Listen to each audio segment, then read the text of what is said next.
Welcome to this week's edition of EBC Sports International. I am Aljamain Santos, broadcasting from Las Vegas, Nevada. With me today on our program, we have our EBC correspondents from across North America who will discuss topics from the UFC to the NBA. As everyone is aware of the COVID-19 effects on sports, that doesn't mean that sports behind the scenes have stopped. Various sports continue to seek for answers to allow their athletes to do what they do best. Before we get into the discussion, let's meet our correspondents and see what they are doing during this time to get their sports fix. In Seattle, Washington, we have Michael Hudson.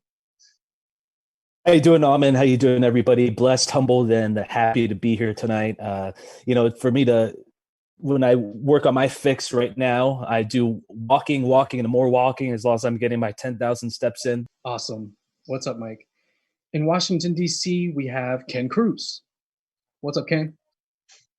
How's it going, Amin? So I'm very happy to be here, especially since this is the first show of its kind for ABC Sports. As far as getting my sports fix, oh my goodness, it's really hard right now. I'm usually in a couple of leagues for basketball, volleyball, open gyms all day, every day, right? And so right now I'm watching a lot of YouTube videos on open gyms and leagues of people that have filmed their open leagues from back before all of this happened. And also watching EBC Sports on YouTube.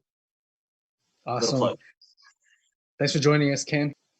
In Canada, we have Zarita May Sese in Toronto, Ontario. What's going on, Zarita? Hi, guys. Thanks for having me. For my sports fix, I'm living through the Toronto glory days. I know it's limited. I know, I've heard it. But for sure, I'm reliving the World Series. We're reliving the Toronto championship run. And that's as far as my physical activity goes. Thanks for joining us, Zarita. And Jolty Horvath in Vancouver, BC, Canada. What's going on, Jolty? Hey, guys. Happy to be here. As far as my sports fix, I'm watching a lot of football life, getting to know a lot of the older players before my time in the NFL, how they grew up, and just excited to be here. Awesome. So we'll go ahead and go right into one of our first topics. In most recent news from the UFC, President Dana White previously proposed that the UFC will be operating from a remote island, and since then proposed tribal land in California, but soon after denied by the governor. Is the UFC onto something that the rest of the sports world could look into? I mean, looking into remote areas where there's a low population, that could be something that the NBA, the NFL, and other sports leagues could look into. What do you guys think about that? Well, my thing is that once I first read this, it took me back to one of my favorite movies growing up, which is Mortal Kombat, right? Where they get all these fighters to go into a private island and fight to the death. However, I know UFC, they won't be doing that. They'll be fighting for money. My main thing is that if I was a fighter, and I would ask for a couple guarantees. One, guaranteed to be paid. And two, guaranteed that from the moment that I'm picked up by whatever limo and then taken to the airport, to an airplane, and then to the island, I want everyone that I'm in touch with to be guaranteed to be tested and not COVID-19 positive. If those two things are for sure, then I'm all in as a fighter. Those are some huge points, especially the Mortal Kombat thing, because I think that's the biggest visual that our viewers will be able to think about. Because if you think back to that movie, they're fighters from all over the world, and they're meeting in one island, just like you said, and they fight it out. One of the biggest things that that California brought up was that after the fighters leave, they go back to the communities, and then from there, if they contracted something in California where they have a really high concentration of the COVID cases, going back to their home communities, what does that say about them being around their family over there? But you raise a great point about making sure that whoever is driving them, flying them to this remote area, that they're all protected. If they're wearing PPE and all that stuff, protective equipment. I think that the UFC really is onto something. So, what do you guys think if the NBA were to do something like that? I think it goes on the flip side of things. It's also kind of a message that they're sending of, I hate to say it, but like the privileged get the resources they need to keep doing and living their normal life, whereas the average people, they still don't get tested even though they're asymptomatic. PPEs are being used for Uber drivers. I know it can be very limited, like only like 5 drivers for everyone that wear PPEs, but then it's like, well, that's 5 PPEs that could have gone to nurses, to doctors who desperately need them. So as much as I want sports to come back, it's kind of like, well, at what cost are we doing that when resources can be kind of given to somebody else? I think that's a huge point as well. With the nation's shortage of PPE, um, I know there. I feel like the NBA was very divided as far as, do they go on, do they hold off? I mean, at what point do you really make the measures and the precautions to move forward? Because could this really be the end of sports as we know it? What are some Yeah, possible solutions? For me myself, I don't think it makes sense for any other league to pursue this, I guess, island idea. For the UFC itself, I think if they can get it done, if they can figure out how to keep the fighters protected, and as Zarita said, maybe donate some PPEs and take care of the community as well. I think it would be a huge cash cow for them. People who aren't even average UFC fans will tune in just to see some live sports. Like myself, I don't watch UFC often, but if there's a live pay-per-view of some fighters on an island, I'm buying that pay-per-view just to get my sports fix. I think logistically too, like if other leagues were to do this, their teams are so much bigger than those who participate in UFC. Like I'm just thinking like a football team. How many people are on a football team to make sure that everyone's fully protected, fully tested? Basketball, it's not just the players and the coaches. The coaching staff alone has at least 5. Then they have their medical staff. So it's, as much as it's good for UFC, it's good because there are just not as many people involved. But then you also go into media. How does media go into this? So like, as much as we all want sports back, I don't know if it's logistically possible at this point. I think what a lot of people have been saying is that, there's not really a time limit on what's going on. I think we're at the mercy of the virus, whether we like it or not. And so I think, to answer your question, Amin, about, sports over as we know it, I think instead of them dedicating their energies and trying to have it go on, I think they should be dedicating their energies making sure that this virus is gone for good. And that means, either dedicating more resources of PPE to, the various hospitals and other organizations, donating more money as far as the medical research goes, and also, doing their part in staying home and making sure that, they continue to just obey the orders coming from the governor. Because I think the more they try to and find a solution in getting the sports to get going earlier than what they should be, I think the more division you're going to create in the world. I mean, to mix all your points together, like if I'm Dana White, I'm gonna, like, what I would pitch to the government or all the governing bodies that are determining whether UFC gets this private island fight. I'm going to pitch that I'm going to guarantee a certain amount of the revenue that we pull from all of these sales, which is going to be unprecedented because there's nothing else going on. No, as Zalti said, like the amount of viewers that you would have for this would probably be like 80-90% of American sports viewers. And so whatever crazy amount that is, you give a percentage of it to fight COVID-19, to fight the coronavirus, whether it be on PPEs or whether it be transportation of doctors and nurses from here to there. Like, if you combine that and you pitch that as a commissioner of UFC, that's a good sell to get sports back, one, and two, help in the fight of the virus. But I mean, that's with containing the virus itself, with all of these fighters and moving from here to there, right? I mean, it's if the commissioners and owners collectively had agreed to something like that, you might have a great solution right there, Ken. I would stand behind that. Just to throw a question to you guys, I know for Canada, basically our prime minister has said life's not going to go back to normal unless a vaccine is created.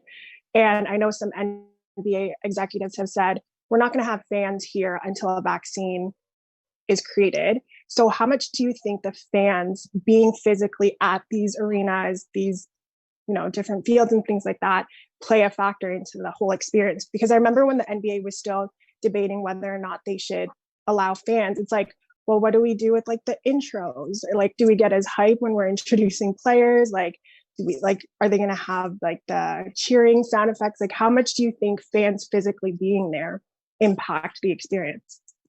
I'm sure like you guys saw some of those UFC events. I think it was in Brazil, the last one. And it was just an empty stadium, and they still had the intros. They still, were coming out all hyped up, but it was the weirdest thing to see. It's, they're performing for almost no one. And the WWE did the same thing, right? Like, yeah, they're all acting. They're playing to the crowd, and they're like yelling things into the microphone, and there's just no reaction because there's no one in there, and it's just a very odd scene. Yeah, it is odd, but it kind of reminds me of when we were kids. When they showed when we WWE play sports in WrestleMania, that was one of the craziest things I've seen, with zero fans, zero interaction. Where's the hype coming from? I would imagine that the NBA or any kind of sport without fans would probably put together some kind of video that they would show on TV for everybody to see. Yeah. Well, I mean, the face I think of the NBA, it's LeBron James said he's not cool with. Well, he would prefer not to play without fans because fans are the entire experience, right? I mean, if the face of your organization is saying that he's not comfortable with it, I think that speaks something to the conversation. But I mean, at the same time too, like, cash is king, right? Some NBA with no audience is better than no NBA. Yeah, and I think to go back to no fans at all, and I think it kind of makes when we were little kids growing up. I mean, we did the same thing. We were like shooting hoops with like no one, pretending there's fans around, cheering us on and things like that. So I don't think it's an issue as far as getting hype and stuff. But yeah, I mean, at the end of the day, it's always going to be money. I mean, it's going to be revenue because they're buying tickets and they're supporting the team. So. See, I'm digging real deep for this one when it comes to live sports, but there is a couple of soccer leagues still on. The Belarus Premier League is still on, but they're trying to limit their fans. So what they're doing is they're selling seats to fans, but the fans don't actually show up. They print out a cutout of their face and tape it to the seats to make it look like there's fans in the stands. It's I don't know. It's just the weirdest thing without fans in the seats. That's funny. Yeah. So we'll move on to our second topic. Speaking of the NBA, the rest of the season still has yet to be concluded. There's not a whole lot of closure, and LeBron James has voiced that out on social media. One of the scenarios that was brought up, that the league would just award the Los Angeles Lakers with the championship because of the best record in the league. Would that be a viable solution? I don't know if that will sit well with the rest of the league. I know some other fans of different teams have a different difference of opinion there. What are you guys' thoughts on that? So, no. Hard no. I'm the biggest Homer possible. Like, I've grown up following, the Lakers, Magic, Shaq, Kobe, now LeBron, and I gotta say that that wouldn't sit well with me either. I mean, up until season 8, I was one of the biggest Game of Thrones fans out there. So I know. So my thing is, you got to pay the iron price when it comes to anything, especially when it comes to a championship. Championship is earned, not given, and and technically, the Lakers actually don't have the best record. I mean, the Bucks do, even though they played 2 more games. And so, one, the Bucks have a better call for a championship, and 2, the Clippers actually have a better record against the Lakers right now at 2-1. And so, giving the Lakers a championship just because they're the Lakers, I wouldn't want it. Yeah, I think. But you wouldn't complain if you got it, though, right? Hey, I'll take the 17th championship. I'll tell you that. Yeah, I just don't think that'll sit well with the rest of the fans or the league, especially I'm a Raptors fan through and through, and I would love to say whoever the championship is right now is the reigning championship. But for a team like the Bucks, who just had so much hype going through the regular season, who were pretty much up there winning the title, it sucks. I'm sure the league has figured out a way to legally crown someone, but to give it to the Lakers right off the bat, no. Listen, if we're just handing out championships, the Knicks, we're struggling. Just give us something. It's just the city of New York. Just give us something. Hey, you know what? With everything going on, it's kind of like a morale thing. Hey, just give it to New York with everything they're going through. Just give it to I don't think there's any morale championships being given out here. We'll take it. I'm not complaining. Participation trophy. What they can do is they can do a free throw contest. I know for sure the Lakers wouldn't win because LeBron would miss every free throw. Oh, Bucks would lose too. Giannis can't shoot free throws, so actually the Raptors still win. I think Kyle Lowry is up there, top 3 in the free throw ring. Exactly. So I'm down for that free throw. Yeah, he's pretty good. Well, my thing is I saw an interview earlier this week with Ernie Johnson interviewing the commissioner of the league, Adam Silver, right? And Adam Silver himself says, we don't know what's going to go on with all this coronavirus thing, how long this is going to be lasting for, but we're drawing up multiple scenarios. I mean, if I were to talk to Adam Silver, my suggestion would be, 1, shorten the rest of the regular season. There's 15 games left. Turn it into 5, maybe 7. It'll be like a preseason tuner, right? And then 2, shorten the playoffs. 15, 16 years ago, the playoffs for the first round were only up to best of 5 instead of best of 7. Do best of 5 for the first 3 rounds, and then the finals can be best of 7. And then that would be a shortened playoffs. And then so you would have at least a couple months of rest before going into the next season. If we talk about the season itself, there's players that have the last leg of their contract ending this year. So how do you think the NBA is going to be able to handle giving, let's say, for example, I know Anthony Davis, he opted out of his contract, so he's a free agent next season. Are they going to keep him for just 2-3 months of the rest of the season coming up? Well, I think the NFL is in the same situation, right? With free agency starting right in the middle of this pandemic. And I mean, some of these teams are hiring, outside doctors to perform physicals. For instance, Todd Gurley traded to the Falcons. He hasn't even completed his physical yet, and he was traded last week just because there's no one to do it, right? Well, I'm sure there are people to do it. It's just a matter of logistics actually getting him there to do the physical. And I think this would also transfer over to the NBA, making it difficult to either re-sign or trade players. Right. It's like a huge wrench in the entire world right now. And I think also too, if we were to jump into the season again, the physical activity of the players right now is not going to be up to par, because I think I remember reading there's a lot of players that just don't have the equipment to even train themselves. I know, I was watching Serge Ibaka. He has a box to do plyometrics and medicine balls, but that's it. Whereas I know the Lakers equipped all their players with pretty much a home gym before all of this happened. So they have access to be training while they're off. But I know someone like Donovan Mitchell tweeted, I've been playing video games from 6 to 3 a.m. So it's like there's so much variation in how these players are treating this because, again, there's just no timeline for it. Well, I think that's so why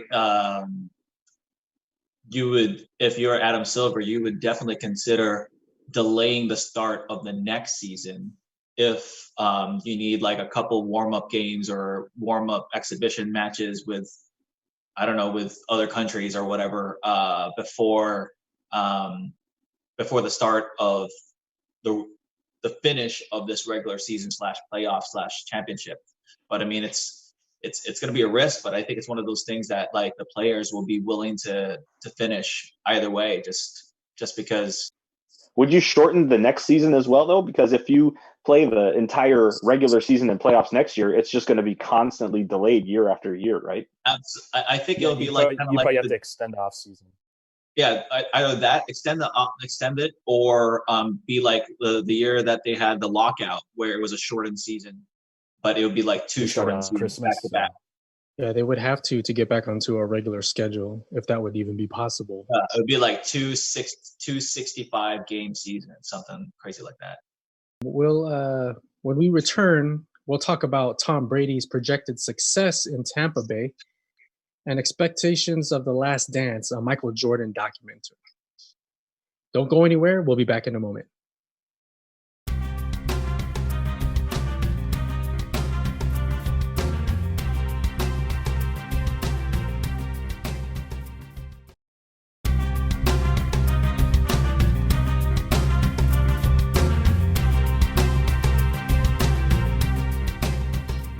Welcome back to EBC Sports International. I'm Aljamain Santos, broadcasting from Las Vegas, Nevada.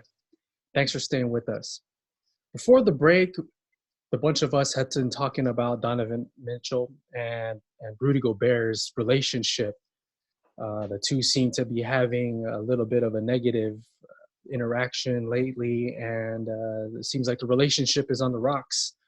What are your thoughts about that, Zarita? I felt really bad for Rudy Gobert because he was kind of like the scapegoat for everything, just because of how his actions prior to him actually testing positive was documented, him touching all the mics, then all the players coming out saying that he was careless during while in the locker room, touching everybody's stuff. But with something like this, you just don't know who patient zero is. And for all we know, it could have been Donovan Mitchell who gave it to Rudy Gobert because he was asymptomatic. So I feel like there was a little bit of a witch hunt for Rudy Gobert, which I think was a little uncalled for.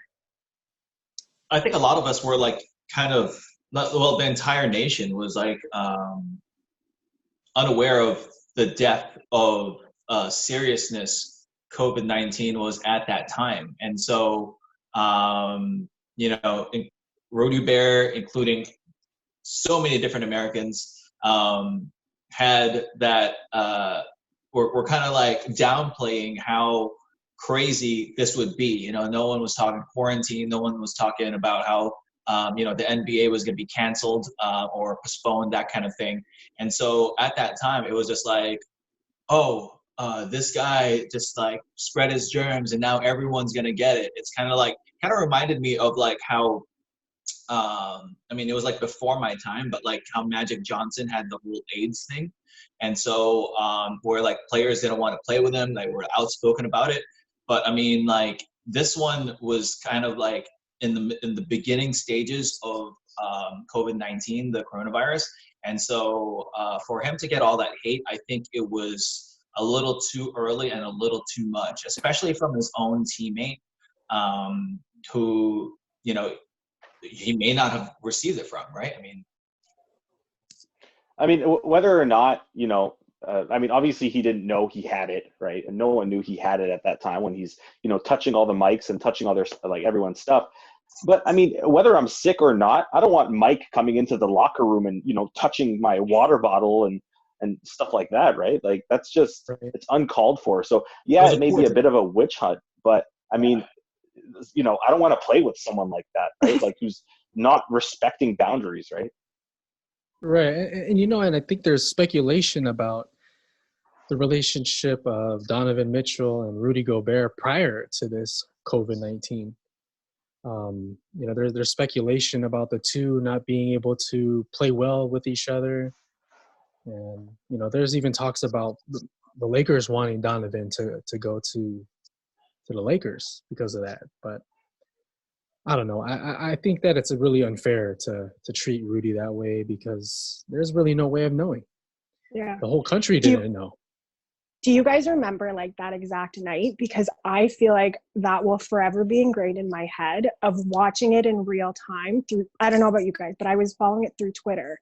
First it was Rudy Gobert's not feeling well. So the whole Twitter world was trolling, haha, what if he had COVID? And then it was like, all of a sudden their game was postponed, but the announcer was like, don't worry, everyone's safe. And as soon as you say that, it's kind of like panic sets in. So do you guys, like, where were you guys when it all happened? I was watching it. I was watching on ESPN actually, and same for you. I was following on social media, and I just remember just how kind of for me, I was a little like I kind of had like goosebumps because I was like, man, I've never seen anything like this where there's two teams crazy on the court, and it's like all of a sudden the refs are just like, well, it's game's off, and they just run off the court and they make the announcement that the game has been postponed, and everybody's booing because they don't really know the severity of the illness. And it's kind of like, man, it was just unreal. It was so surreal. We were chatting back and forth about this. Oh, we were, thing. Yeah, we were. Yeah. And I was watching that game, and when they postponed that, they put on the Kings and the Pelicans. Mm-hmm, exactly. And then that's when they called the whole thing off. I was like, what? This is really happening right now. Yeah, totally. Yeah, I was just gonna say, like, I think you got to give Adam Silver some credit for being able to just say, like, hey, we're gonna cut this. I mean, the fans like mid game obviously aren't gonna be happy, but I mean, like, it'll be one thing to like let the game continue, and then like everyone in that stadium contracts like coronavirus, right? And then how much worse would that have been? And then another thing, I mean, I know it's kind of off track, but I mean, like, can we just say how crazy this NBA season has been, as far as it's like it's historical. As far as like things that you've never seen before, like a game being paused and because mid game, and then everyone having to leave, and then before that, just like a little over a month before that, Kobe passes away, and then all the teams have that 24-second, 8-second violation memoriam thing going on, and it's just like, man, can you imagine being the commissioner of the league at that same, having to deal with this at the same time, tragedies. Kudos to Adam Silver. Didn't the former commissioner pass away too? He did. Yeah, that was a couple years ago. A couple weeks before that, yeah, absolutely. And then, but yeah, I think that was a great call by Adam Silver, because at the end of the day, I mean, you have a bunch of millionaires that, there's so many, he has to protect them essentially. So, I mean, that was a very good call on his part. Well, I mean, it's definitely a good call on his part. I have a friend who was at that game in Oklahoma City when it got canceled, and he was on Facebook Live as they were, telling everyone to leave the stadium, and everyone's reaction was like, this is crazy. Like, why are you guys canceling a game? This is nothing. And obviously there was the speculation of, coronavirus or COVID. And the same thing you guys mentioned of, like maybe Rudy has it, ha ha ha. And, it turns out to be true. And it's just such a crazy situation. And I think a lot of people then started to be like, okay, who did they last play? Where are they now? Like, it became a trickle effect, and Twitter then started showing this like spreadsheet of like everyone essentially could be infected at this point because of just this, like, the domino effect of something like that. Well, you got to realize how fast NBA teams move from one city to another, right? So it's just like literally you're in the West Coast one day, the East Coast the next day, right? And so like the amount of people that fill up that plane and move from one city to the other, that's like the fastest way to spread the virus. And so, right. I mean, for them to continue the season and not stop would have been a recipe for like disaster. Yeah.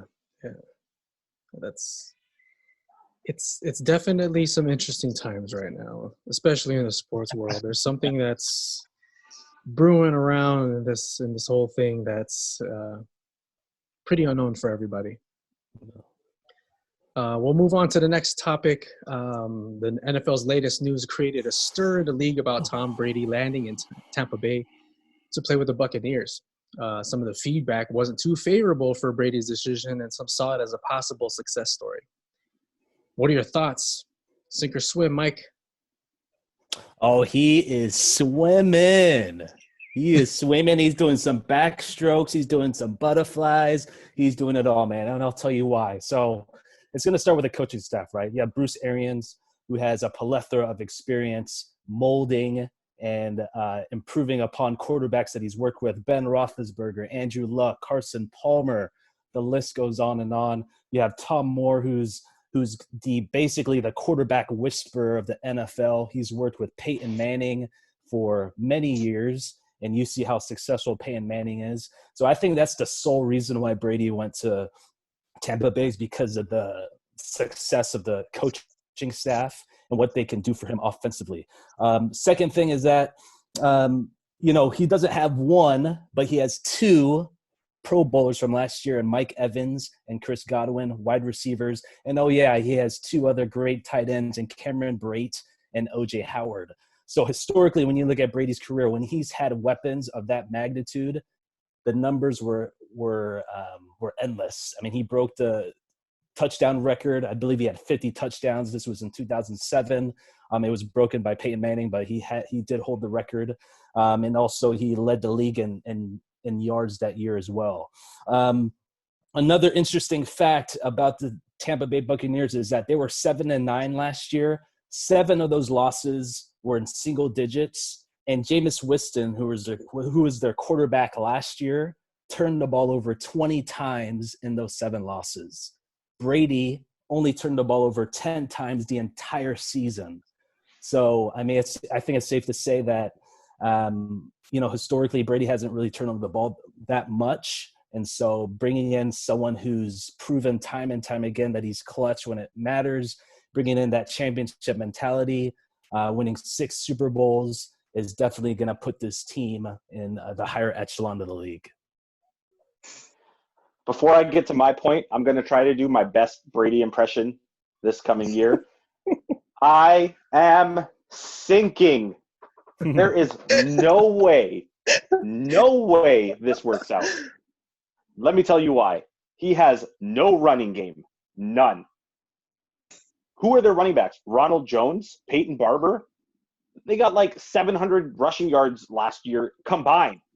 There's no way that teams are going to just let Godwin and Mike Evans run around the field. Brady does not have an arm anymore. He's old. It's just so frustrating to think that people like yourself, Mike, believe that Brady will do well. It's not going to work. 43 is the new 33, bro. And by 33, he should have retired. Oh man. Hey, but let me ask you something. Let me ask you something, Jolty. Which defense is going to stop Mike Evans and Chris Godwin? Which defense in that division is going to stop them? That doesn't matter. They don't need to, because all they have to do, if they double cover both of them, there's no one else to cover on that field. So you're going to double cover 2 tight ends and 2 wide receivers? You're not going to cover. Okay, I'll give you that. Their tight ends are amazing. Tight ends are extraordinary. Well, Brady with tight ends are amazing. Look at his track record. Benjamin Watson, Gronk. I mean, he's amazing with tight ends. But Brady is a system quarterback. Checkdowns and running game. That's it. Well, that's his game. That's his game. I mean, he doesn't have a running game in Tampa. Down. Well, I think that's the biggest challenge that he's going to have, is that the lack of running game at this age is going to be your biggest challenge to make it to the playoffs. I mean, I don't have a problem with Brady in the playoffs. He is the clutch guy, right? I mean, he beat my Rams, even at the age of what was it, 41? I mean, and I thought my team was going to go all the way. But, I mean, it's one of those things to have a running game and be able to rest as an old man, and versus being relied upon to make throw after throw for an entire season. And I mean, is he going to even make it to the playoffs? I mean, I know his O-line is strong. I get it. But at the same time, too, like, that Brady has a target on his front and his back. I mean, like, and that's where I think he has a high possibility of sinking, is the fact that the guy is on borrowed time. I think it's going to come down to taking care of the ball, right? And I think that stat that I was talking about those 7 losses coming with 20 turnovers coming from Jameis Winston, that's definitely not going to happen. I mean, if you cut half of those turnovers down, they could easily been 12-4 last year as opposed to 7-9. So I think at the end of the day, yeah, the running game is weak. That's something that they're looking to improve upon. But as far as their success compared to last year, it's going to be leaps and bounds. No problem. You also have to take into account it's not just Brady, right? It's a 53-man roster. They have the 28th ranked passing defense. You got to play Teddy Bridgewater. You got to play Matt Ryan, and you got to play Drew Brees twice. That's 6 games. Mm-hmm. Yeah. Well, they to even win that division. They don't have the best defense either, so it's gonna be open. It's gonna be open everywhere. It is, but look at Tom Brady historically. He's not a Patrick Mahomes. He's not going to outscore you, right? He's always had a good defense to help him out, right? They don't have a good defense in Tampa. I'll take any of the 3 other defenses in that division over Tampa's defense. Well, their defensive line was number 1 stopping the run. That's okay, key. Defensive line. I'll give you defensive line. These days, stopping the run is key. But you got gunslingers like the 3 I just mentioned, and you have the 28th ranked pass defense. You're going to get outscored every time. Well, do you guys think Tom Brady being in with the Tampa Bay Bucks, do you think he's going to be attracting future talent to come to Tampa? Well, I don't know if he has much future. It's kind of like the LeBron James thing, where it has to be right now. I mean, LeBron has a better like he's more sprightly on his feet than Tom Brady is right now. Like, Tom Brady is like what Peyton Manning was in his last run with Denver. Don't say that, because they won the Super Bowl. Don't say that. But that's the thing. But then they won the Super Bowl 2 years ago. Yeah, exactly. But the thing with 6 total is that he had a great running game, and so he didn't have to throw that much. And so that's where I think this is a huge possibility that they will sink, because he will be relied upon too much during the regular season. So they were 7-9 last year with Jameis Winston having almost 40 turnovers total. So you're saying that they're going to be 7-9 again, or what do you guys think? Well, it's not the fact that they're going to be 7-9. I think they're going to be there. I'm guessing they'll win at least 11 games. My thing is that how healthy is Tom Brady going to be in the playoffs? If you have a banged up quarterback, especially at his age, you're not going to go anywhere. Well, when has he ever been banged up? And 2, I mean, everybody's banged up going into the playoffs. It's football. It's NFL. 100%. But I mean, like, you're in a different team. It's not as if you have Belichick scheming for you. You have an entire new team, which means familiarity there. There's going to be all it takes is one miscommunication, and you get a nasty sack on him, and you're out. Well, that could be for anybody, but this is exciting because it kind of reminds you of when Joe Montana was. It's kind of a little bit before my time, but when he was with the 49ers and he went to the Chiefs, and they actually made the AFC Championship that next year. So I mean, anything's possible. I think he has a great coaching staff that's around him. You know, Bruce Arians and Tom Moore. I mean, that's just incredible. Todd Bowles, who was the former head coach of the New York Jets, is their defensive coordinator. So I mean, they have a really good coaching staff surrounding them. Is it the New England Patriots? No, it's not going to be that cultured. But as far as people that know the game and are intelligent and that they'll put them in the best spots to succeed, I mean, I think those are the perfect guys for that. You also have to remember, the mini camps and the preseason camps, they're probably not going to start on time, right? So if the season even goes starts on time, there's not going to be the familiarity there with Tom Brady and his offensive line. That offensive line spent all last year chasing defenders around because Jameis Winston was all over the place. He's just a reckless quarterback, right? Oh, yeah. Yeah, exactly. So, I mean, just them having to block for a brand new quarterback and there's no familiarity. I know I've said that word 100 times, but that's what it's going to come down to. They are not familiar with Tom Brady. And the Bucks won their games based on pure volume throws, right? And like that's something that they will need again to win because of how bad their pass defense is. And so in order for them to win these games, Brady has to throw a lot. And I don't know if he has enough in the tank to throw that much for the entirety of a season, especially a potentially shortened off season with everything that's going on with COVID-19. Mm-hmm. Well, like I said, he's a check down quarterback. So if he can check it down 40 times a game and they can gain 15, 20 yards each time, sure, great. Is that a possibility with their backfield? No, definitely not. He's going to have to rely on his Pro Bowl receivers and his tight ends, and they're not going to be happy running 5-yard routes, 10-yard routes. That's not what they do. I know Tom Brady is he's wanting this challenge. He's voiced out that he wants this challenge, and he's up for it. And I think he's primed himself to really prove himself to everybody and to the league and to his former team that he can still do it. Absolutely. So we'll move on to the next topic. The decision to release The Last Dance, the 10-part Michael Jordan documentary, is scheduled to release April 10th, much sooner than originally planned. What are you looking to expect from arguably one of the greatest basketball players in the league? What do you think? What are your thoughts about that, Ken? Well, I mean, I actually grew up, I was born in the Philippines and then grew up in Australia also. So I didn't move to the United States until I was 10 in 98, which means that I missed a big chunk of Jordan's Bulls career growing up.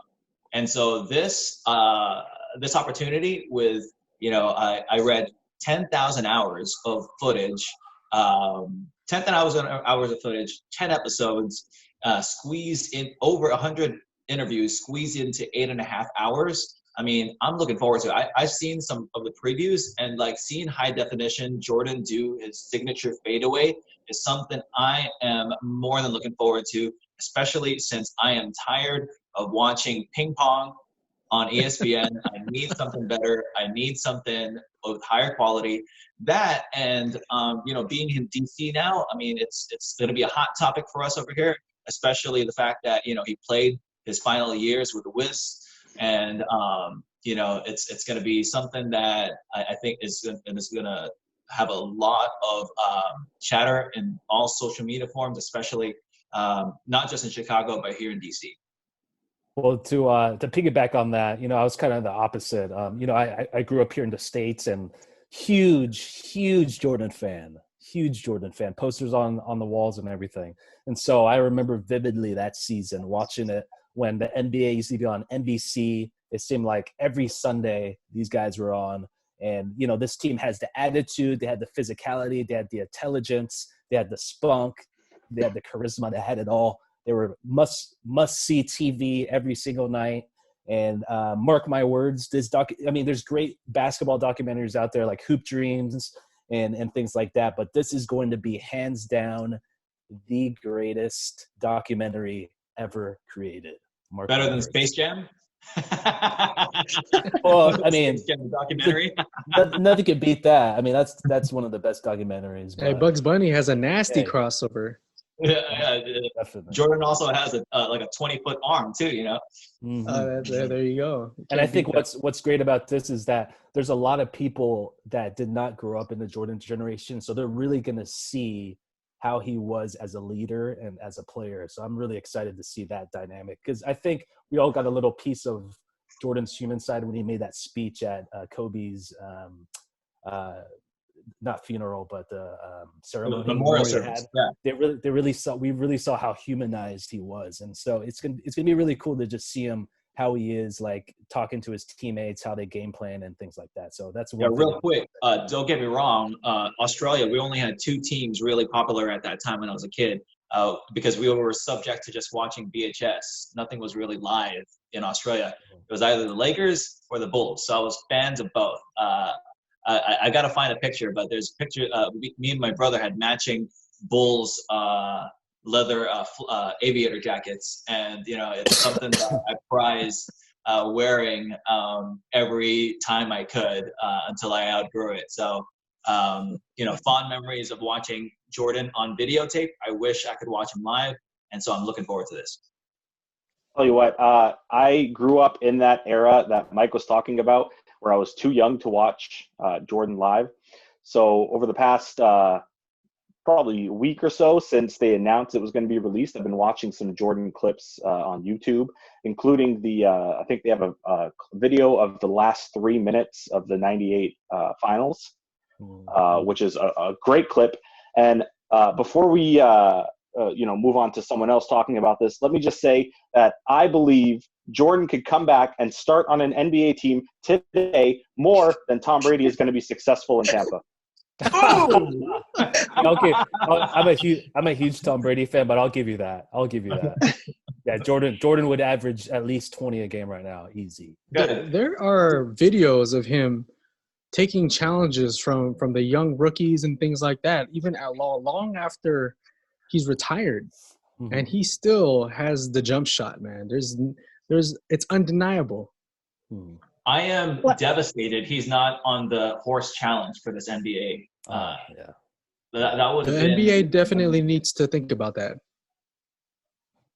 Like Zolti was saying, I'm also part of that generation that never got to witness Michael Jordan, but I think it'll be really good for anyone who came post Michael Jordan to see where all this culture comes from. Like, we see the Jordan brand is huge, the sneakerheads, like there's a whole subculture that came from Michael Jordan. And I think just the way that we're going to see things that were never seen before in terms of covering the team behind the scenes, I think will be huge, because then they couldn't report on that team the way media reports on teams now. So we don't know the true dynamics of that team. So I think it'll be interesting just to see how that team really operated. Well, I guess I'm a lot older than all of y'all, but I remember watching Michael Jordan play.